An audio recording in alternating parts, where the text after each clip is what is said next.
morning, everyone. I will be speaking to you about friendship. So, as we all know, friendship is a simple word, but I will share to you my perspective about the word. Human relationships are the source of most of life's pleasures. Facebook, Twitter, Instagram, WeChat, Line, KakaoTalk, all innovations when it comes to communication between people. Everybody is so busy posting shout outs on their walls, but their walls at home became so high that it is impossible for someone to see them from the outside. Seeing photos of selfies in the social network became a trend, but we forgot the joy in taking pictures of many people in just one photo. We follow, we click like, and we tweet messages for people in the internet, but we remain unrecognized by the people around us. You have thousands of friends on Facebook, but do you really treat them as your friends? Do you really know them? When you're out of the social world, where are you?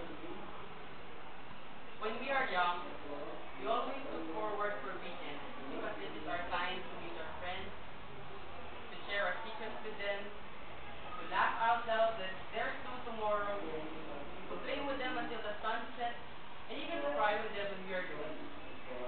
We're so fascinated with the connection between us. It is not about blood, it is not about genetic relationships, but it is more of a chain that connects us.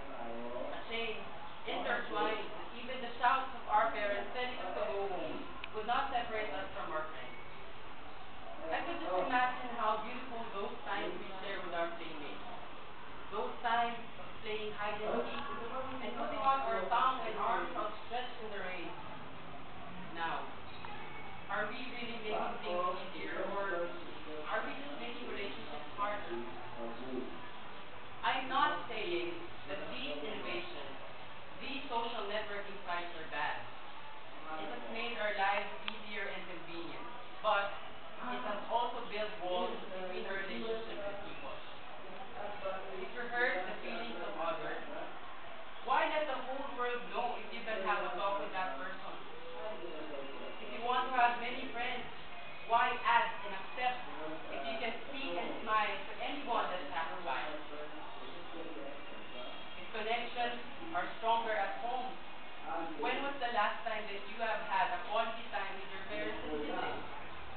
When was the last time that you gazed to the stars with your friends side by side? We are chasing the wrong things.